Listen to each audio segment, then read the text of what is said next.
CEO, MTS Nutrition, Chief Marketing Officer, TigerFitness.com, creator of the Outright Bar, as well as partner in the Ambrosia Collective and 015 Nutrition. So, a lot of people will say you need to squat to make gains.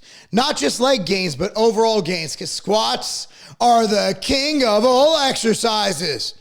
And then you get the people who say you don't need to squat at all. It's bad for your back, bad for your knees, etc., etc.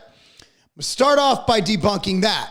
Squats are not only good for your back and knees when done correctly and not excessively, but they can be rehabilitative. For example, squats don't always mean back squats. Squats can mean goblet squats, which are extremely rehabilitative, increase flexibility and mobility, and also increase core strength as much or better than everything that you can possibly do for your abs. So squats are healthy. So if, of course, you're not doing 1,000 pounds, there's extremes and then there's health, right? Like going for a jog or a walk might be healthy, but running a marathon might be not too healthy, right? So we got that. So the question is, do you need to squat to have big legs? The answer is, for the most part, a lot of people do. Let me explain something. I've seen a lot of bros, a lot of college kids go into the gym, lift, do a bro split, do these movements like machines and no squats, just maybe some leg extensions, and they make no gains. And then you see people like my buddy Peter from Illinois, who at 16 years old got into bodybuilding, but then he decided to become a power lifter. And dude blew up. Something about when you start your career, and this is how I started as a power lifter. I started lifting for football, and then I moved into powerlifting. When you start your career, Ronnie Coleman started as a power lifter. When you start your career as a power lifter, something about the compound movements and just building that core, building that base, and lifting heavy ass weights lends itself to building a huge upper body, a huge lower body, a huge body in general. Now, what happens is these kids get involved and they get these, I'm going to train arms every other day or every day. I'm going to train chest, and they don't train legs. They don't do compound movements. And what happens is they never truly exhaust their entire musculature. Now, squats are a closed chain movement, which means that you are not open. A leg extension, for example, you have an open chain. Your feet are hanging out, right? Squats are closed chain. You have a barbell, you have your hands on the barbell, and then your feet are on the ground, completely closed chain. Closed chain movements are more likely to resemble what are done in the real world. Deadlifts, squats, for the most part pressing, right? Shoulder press, overhead press, standing, same thing. Okay, so you get more muscle recruitment from that. And I see a lot of these physique guys who just can't build legs. They don't do squats, or they don't squat right. They'll do quarter squats, they'll do half squats. But then I also see power lifters who have really weak legs. And that can either be from genetics, or that could be from the fact they've never totally isolated their muscle. Now, power lifters generally can be really strong and have really crappy legs.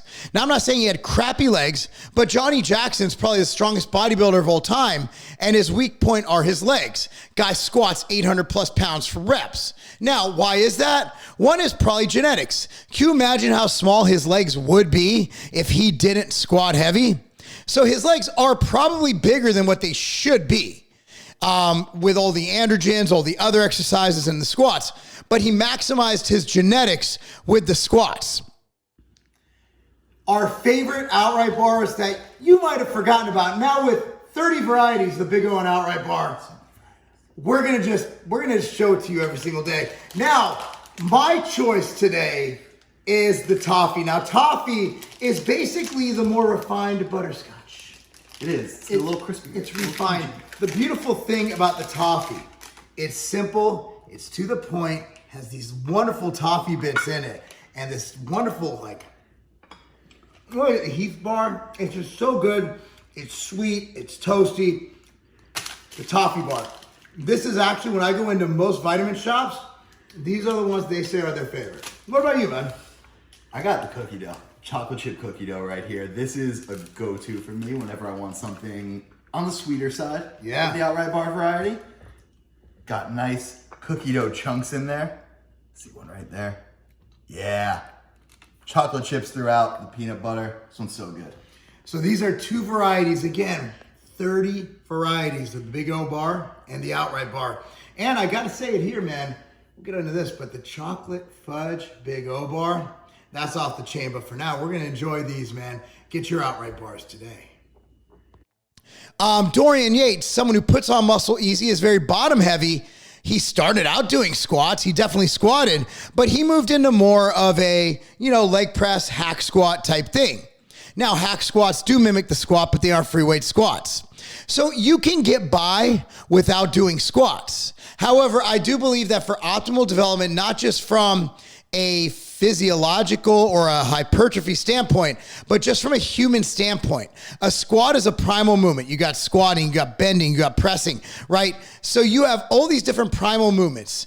To be able to function as a human being, you should be able to squat. In a lot of countries still around the globe, they do not have indoor plumbing. They do not have toilets. They squat over a hole and they take a poop. So your body is meant to get into the squat position. Is it meant to load a squat position? I say your body's not meant to run marathons. Your body's not meant to do any lifting. Like, why the hell would I sit in one place, lift something if it's not meant for survival? Practice, practice, practice, and hypertrophy. We've also found through extensive studies that it's really good for your health, good for your mind, good for your body. So who needs to squat? In my opinion, everybody, but who really needs to squat? Well, beginners. If you're a beginner, the first 1 to 5 years of your training, you should squat. You should deadlift, you should bench, but this video is about the squat. If you are someone who lacks in lower body development, you should squat. If you are someone who wants to make gains in overall lean mass, you have a transient increase in hormones like testosterone when you squat. You also have the fact that you're hitting a lot of muscles, you're overloading a lot of muscles. You should squat. Who should not squat? Those who are physiologically not able to squat at all. For those, I'd recommend, hey, if you can, do a goblet squat, do a bodyweight squat, do some form of squat. Okay? People who are naturally big. For example, Phil Heath might not need to squat. Big Ramy might not need to squat. But you're not Big Ramy. You're not Phil Heath. Chances are there's a 99.9% chance that if you're watching this video, you need to squat.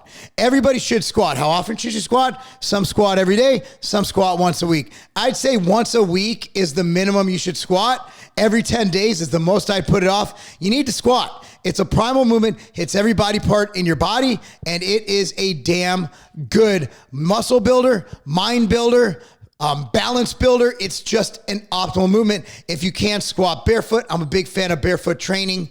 Or in flat-soled shoes like Riderwear. I am sponsored by Riderwear. There's a Riderwear shirt. Riderwear.com, coupon code Lobliner.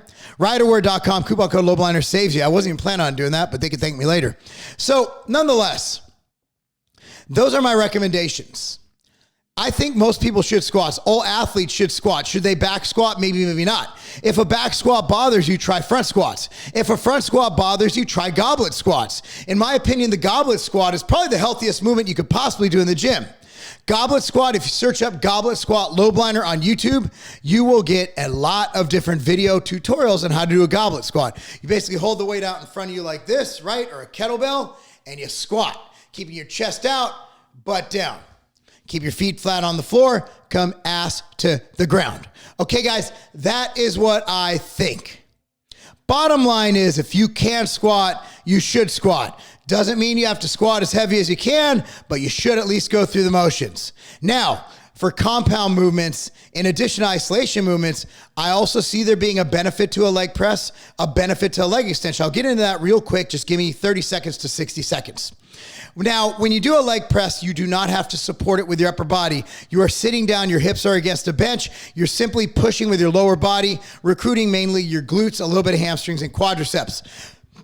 By doing a leg press, you overload your muscle more intensely than a squat because your squat will be hindered by the fact that your upper body can only hold so much. So by doing a leg press, you are able to overload the muscle further. How does muscle grow? It grows through progressive overload. The more load variance, the more load progression, the more growth you will have.